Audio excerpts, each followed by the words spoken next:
Confined space, questions and answer. What is confined space? Any enclosure having a limited means of entry-exit and it is not designed for continuous occupancy. There will be a presence of any hazardous substances such as flammable and toxic gases, oxygen deficiency, hot or humid atmosphere or any combination of it. Examples: process vessels, tanks, bins, stacks, large pipe, duct, pits, trench, etc. Any excavation with depth more than 1.2 meter. What are the confined space hazards?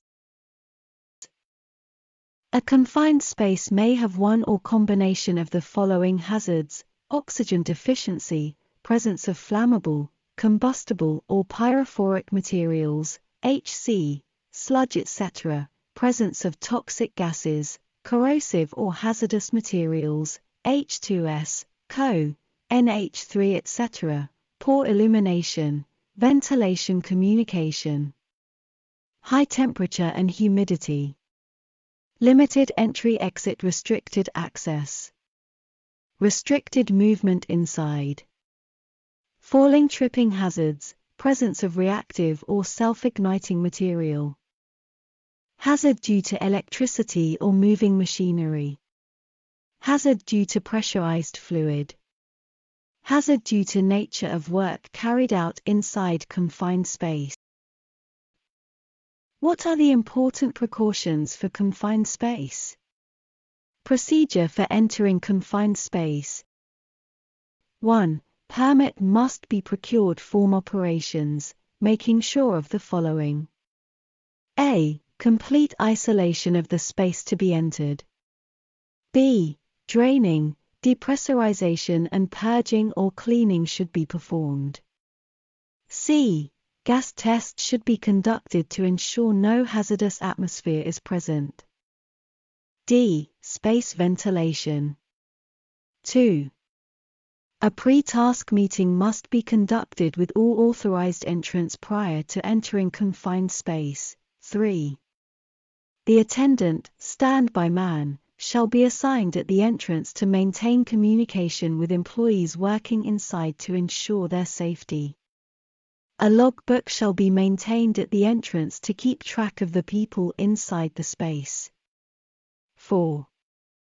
Safety attendant must be trained and authorized to use gas testing equipment. 5. Entrants must wear body harness, and if necessary, a lifeline be attached to the harness to avoid entry rescue. 6. Lighting should be provided, if necessary. A maximum of 24 volts lighting should be used attached to GFCI. 7. Only intrinsically safe or explosion-proof equipment shall be used inside. 8. Depending on the situation, emergency rescue team may be put on standby. 9. If an emergency occurs within the confined space, the standby person must not enter it until rescue team arrived. 10. Barricade the area with warning signboard. What you know about working in a confined space entry. Any enclosure having a limited means of entry-exit and it is not designed for continuous employee occupancy. Before entering in the confined space, must need to obtain a confined space entry work permit, make sure that all required isolation being done. Frequently gas test is to be carried out to confirm that area is free of toxic gas or flammable atmosphere.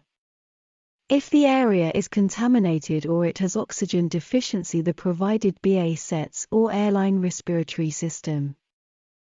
Conduct pre-task meeting for the employees who will be entering inside the confined area and get their signature to confirm that they are aware of the hazards and safety measures.